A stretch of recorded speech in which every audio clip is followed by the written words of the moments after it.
का एक समय होता है और एक ही चीज और हर व्यक्ति अपने आप में सम्मानित होता है, लेकिन जब उस व्यक्ति में अहंकार की भावना आने लग जाए, चाहे वो राजकरण चौधरी हो, चाहे वो अशोक लिटिचा हो, चाहे वो अनिल जी शर्मा हो और चाहे मेरे साथी अन्य हो, कोई भी हो, राजनीति में अहंकार की कोई जगह नहीं होती। और हर पार्टी में हर इंसान अपने स्वाभिमान के साथ जीना चाहता है।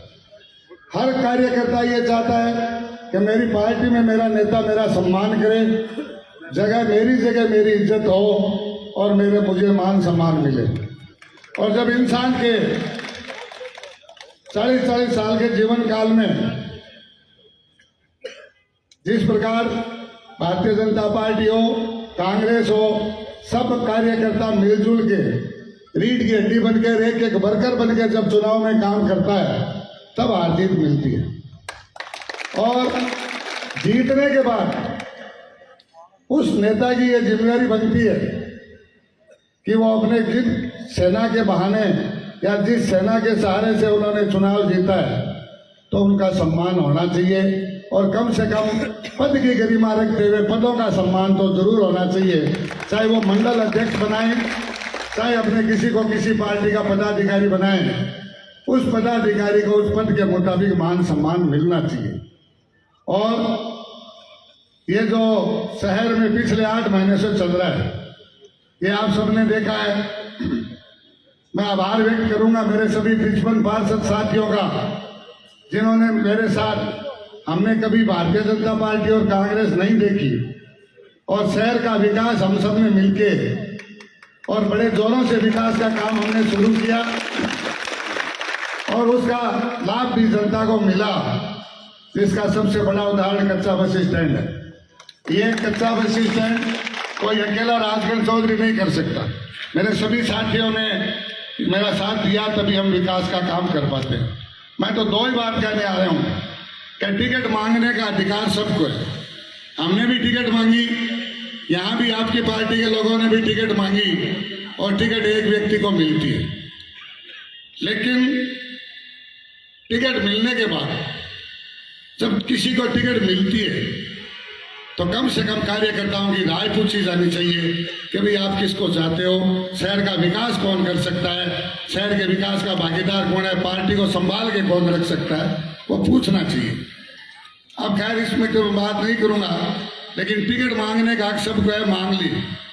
लेकिन ये सरदार शहर एक ऐसा शहर है जहां आज तक जब भी कोई बाहरी व्यक्ति आए, चाहे वो कितना ही सम्मानीय हो, हमेशा वो हार के गए। और सरदार शहर की चिंता इतनी कमजोर नहीं है कि हर किसी के पीछे हो जाए। सब लोग प्रबुद्ध लोग बैठे हैं।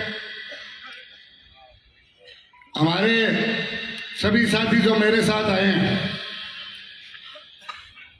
चाहे वो भूमि विकास बैंक के चेयरमैन ईश्वर राम जी डूडी हो, क्रय विक्रय सहकारी समिति के भाई श्री लालचंद जी हो, भाई हंसराज सिद्ध हो, काफी लोग उपचुनाव के बाद में अपने को आपको असहज महसूस कर रहे थे।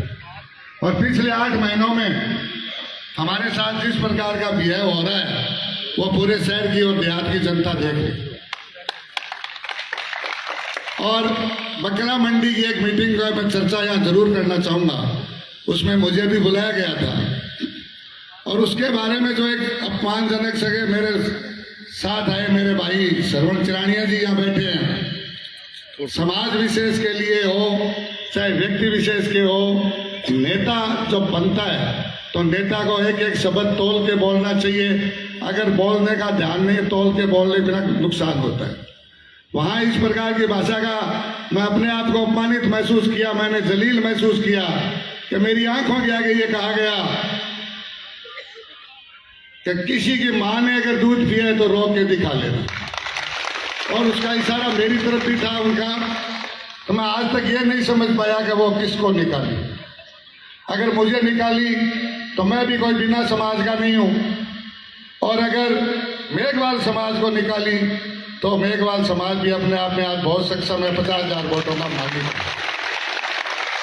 मैं बार बार यही निवेदन करता हूं कि दोस्तों, अब समय आ गया।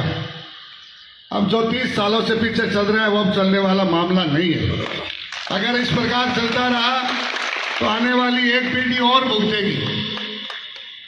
एक पीढ़ी आने वाली अभी तक भुगत रही है, एक पीढ़ी जवान हो गई, एक पीढ़ी और भुगतेगी। पुराने बुजुर्ग नेताओं की बात अलग थी और अब की बात अलग है। इसलिए मैं सभी से यही कहूंगा कि शहर में चाहे कांग्रेस का प्रतिनिधि हो, चाहे भारतीय जनता पार्टी का प्रतिनिधि हो, ऐसा प्रतिनिधि होना चाहिए जो शहर का विकास कर सके और देहात का विकास कर सके। और देहात के लोगों को जब शहर में आए तो उनकी सुनने वाला कोई मिले। आज हालात ये हैं कि यहाँ कोई सुनने वाला नहीं मिलता और 2-4 व्यक्तियों में सिमट के रह गए राज। राज का काम ये नहीं होता है, प्रजा को संभाल के रखना राज का काम होता है। मैं तो मेरी बात कह के जाता हूँ कि सरदार शहर की जनता और सर्व समाज जो भी निर्णय करेगा उसमें राजगढ़ चौधरी उनके साथ रहेगा, मेरी टीम उनके साथ रहेगी। निर्णय आपका होगा, फैसला जनता का होगा, काम हमारा होगा। और हमने शुरू दिन से एक नारा दिया था, काम किया है काम करेंगे, जन जन का सम्मान करेंगे। मैं तो यही विश्वास दिलाता हूं कि जो भी प्रतिनिधि आप चुने ऐसा चुने जो आपका मान सम्मान करे, आपके हितों की रक्षा करे, आपके लिए 24 घंटे खड़ा रहे। मुझे यहाँ बुला के आपने जो बोलने का मौका दिया उसका मैं आपके नेतृत्व का बहुत बहुत आभार व्यक्त करता हूँ। और एक अंतिम निवेदन करके जाता हूँ कि शहर के 5-6 व्यक्तियों ने टिकटें मांगी, उसमें भारतीय जनता पार्टी के भी है, कांग्रेस के भी है। मेरा तो यही आग्रह है, अब एक टिकट बची है, एक टिकट तो क्लियर हो चुकी कांग्रेस की तो, और कांग्रेस के हाल क्या है वो मैं अभी मैं इस मंच पे नहीं कहूँगा।